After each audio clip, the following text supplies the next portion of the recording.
नमस्कार दोस्तों, इस बार के 2024 लोकसभा चुनाव में बिहार के पूर्णिया से पप्पू यादव निर्दलीय चुनाव जीतने के बाद जब संसद में शपथ ग्रहण कर रहे थे तब उस शपथ ग्रहण के दौरान पप्पू यादव भयंकर तरह से भड़क गए थे।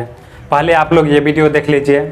संविधानक शपथ लैत छी जे हम विधि द्वारा स्थापित भारतक संविधानक प्रति सत्यनिष्ठा ओ श्रद्धा राखब, जे हम भारतक संप्रभुता ओ अखंडता अक्षुण्ण राखब और जाहि पद पर हम बैसै वाला छी तकर कर्तव्यक विश्वासपूर्वक निर्भर करब। बहुत बहुत धन्यवाद के साथ रीनीट बिहार विशेष राज्य का दर्जा सीमांचल जिंदाबाद, मानवतावाद जिंदाबाद, भीम जिंदाबाद, संविधान जिंदाबाद। बहुत बहुत शुभकामनाएं। हूँ आपसे ज़्यादा न छठा बार सांसद हूँ, आप हमको सिखाइएगा और आप कृपा पर जीते हैं। मैं अकेला लड़ता हूँ। For the time I am the Indian for the time. तो उस वीडियो में पप्पू यादव बोल रहे थे कि आप हमको सिखाइएगा, मैं छठा बार का सांसद हूँ, आप कृपा पर जीते हैं, मैं अकेला लड़ता हूँ और अकेला जीतता हूँ। तो देखिए, ये पप्पू यादव जो हैं यह कहीं भी अपने बातों को बेबाकी से कहने के लिए जाने जाते हैं और ये गरीबों का भी बहुत ज़्यादा मदद करते हैं, चाहे वह कोरोना का समय हो या फिर बाढ़ का समय हो या फिर कोई भी आपातकालीन स्थिति हो। आप लोगों ने कभी न कभी जरूर रूप से पप्पू यादव को गरीबों का मदद करते हुए देखे ही होंगे। पर इस बार के 2024 लोकसभा चुनाव में पप्पू यादव भी बड़ा मुश्किल से इस बार का 2024 लोकसभा चुनाव जीते हैं, बड़ा मुश्किल से, क्योंकि उनके साथ बहुत बड़ा खेला हो गया था। तो आज के वीडियो में पूरा अच्छे से जानेंगे कि पप्पू यादव के साथ क्या खेला हो गया था और बिहार में जो 40 लोकसभा सीट है उसका पूरा समीकरण को अच्छे से समझेंगे कि कौन पॉलिटिकल पार्टी कितना सीटों पर चुनाव लड़ी है और कितना सीट जीतने का काम की है। तो पहले हम बात करेंगे कि इस बार के 2024 लोकसभा चुनाव में बिहार में 40 सीट पर कौन पॉलिटिकल पार्टी कितना सीटों पर चुनाव लड़ी है और कितना सीट जीतने का काम करी है।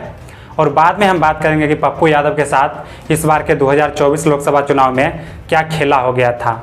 तो देखिए, इस बार जो है इंडिया गठबंधन और एनडीए दो गुट में चुनाव लड़ा जा रहा था प्रधानमंत्री का, जिसमें राहुल गांधी का इंडिया गठबंधन था और मोदी जी का एनडीए था।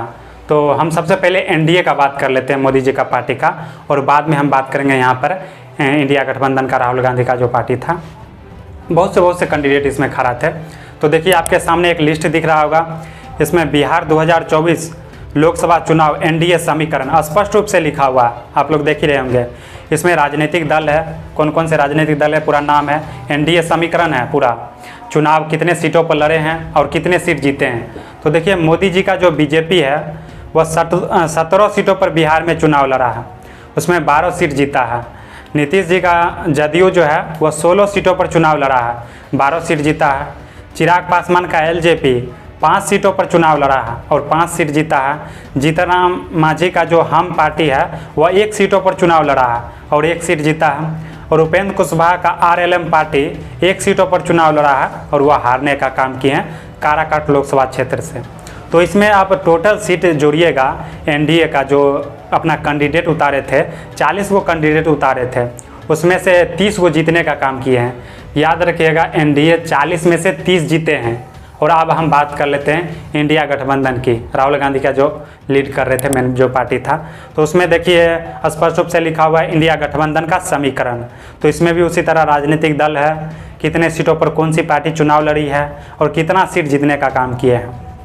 तो लालू यादव का आरजेडी जो है वह 23 सीटों पर चुनाव लड़ा है, 4 सीट जीतने का काम किया है। राहुल गांधी का आईएनसी 9 सीटों पर चुनाव लड़ा है, 3 सीट जीतने का काम किया है। लेफ्ट सीपीआई का जो है वह 5 सीटों पर चुनाव लड़ा है, 2 सीट जीतने का काम किया है। और मुकेश सहनी का वीआईपी पार्टी 3 सीटों पर चुनाव लड़ा है और 0 सीट जीतने का काम किया है। तो इसमें भी आप जोड़िएगा तो इंडिया गठबंधन का 40 वो कैंडिडेट उतरा हुआ था, उसमें से जीतने का काम सिर्फ 9 कैंडिडेट किए हैं। तो आप यहाँ पर ध्यान पाइए कि एनडीए टोटल कितना सीट जीता था, 30 को सीट जीता था और इंडिया गठबंधन कितना सीट जीता है, 9 को। तो 30 और 9 कितना हुआ, 39। और बिहार में लोकसभा सीट कितना है, 40। तो एक जो सीट जो है वह पप्पू यादव निर्दलीय लोकसभा सीट जीतने का काम किए हैं, जो कि उनके साथ बहुत बड़ा खेला हो गया था। तो अब हम डिटेल में जानते हैं कि उनके साथ क्या बहुत बड़ा खेला हो गया था। तो देखिए, पप्पू यादव जो है अपने जन अधिकार पार्टी का विलय कांग्रेस में कर लिए थे ताकि उनको किसी भी प्रकार से इस बार का 2024 लोकसभा चुनाव में टिकट मिल जाए, लेकिन उनके साथ बहुत बड़ा खेला हो गया। उनको कांग्रेस टिकट नहीं देने का काम किया। फिर वह आरजेडी के पास गए, लेकिन आरजेडी भी उनको टिकट नहीं दिया।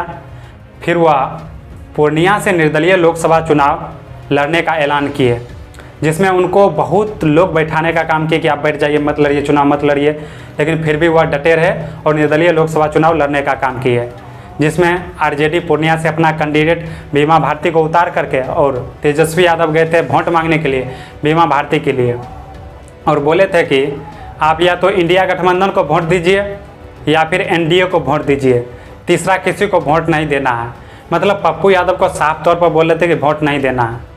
और इधर एनडीए के तरफ से मोदी जी गए थे संतोष कुशवाहा के लिए वोट मांगने के लिए, क्योंकि संतोष कुशवाहा उससे पहले भी 2 बार के सांसद रह चुके हैं पूर्णिया के, लेकिन उसके बावजूद भी पप्पू यादव वहाँ से इस बार जीतने का काम किए हैं, जो कि जीतना आसान नहीं था। एकदम धुरंधर नेता इस बार पहुँचे हुए थे पूर्णिया में वोट मांगने के लिए, लेकिन उसके बावजूद भी पूर्णिया की जनता ने पप्पू यादव को जिताने का काम किया, जो कि ये पहला बार नहीं है कि पप्पू यादव पूर्णिया से निर्दलीय लोकसभा चुनाव जीते हैं। इससे पहले भी पप्पू यादव कई बार पूर्णिया से निर्दलीय लोकसभा चुनाव जीत चुके हैं। तो इस बार बहुत सारे कैंडिडेट खड़ा हुए थे निर्दलीय, लेकिन सिर्फ और सिर्फ एकलौता पप्पू यादव ही हैं जो कि बिहार से निर्दलीय लोकसभा चुनाव जीतने का काम किए हैं, जिसमें पवन सिंह भी निर्दलीय खड़ा हुए थे काराकाट लोकसभा क्षेत्र से, जो कि बहुत सारा समर्थन में मिला था, लेकिन उसके बावजूद भी हारने का काम किए। बहुत खेसारी लाल प्रचार करने गए, रविंद्र भाटी गए थे, मतलब समर्थन दिए थे, लेकिन उसके बावजूद भी पवन सिंह भी हारने का काम किए। सिर्फ और सिर्फ एकलौता पप्पू यादव ही जीते हैं। तो अगर सब आपका खिलाफ रहे, अगर आप जीतिएगा अकेला दम पर, तो थोड़ा सा टर्न तो हो ही जाता। तो सारा चीज़ को हम अच्छे से आपको समझा दिए हैं डिटेल में, कैसे क्या हुआ था, कैसे नहीं हुआ था। तो आज के वीडियो में इतना ही। अगर मेरा वीडियो अगर इन्फॉर्मेटिव लगा हो तो आप मेरे चैनल को भी सब्सक्राइब कर सकते हो। तो आज के वीडियो में इतना ही, मिलेंगे फिर से किसी नेक्स्ट वीडियो में, तब तक के लिए जय हिंद।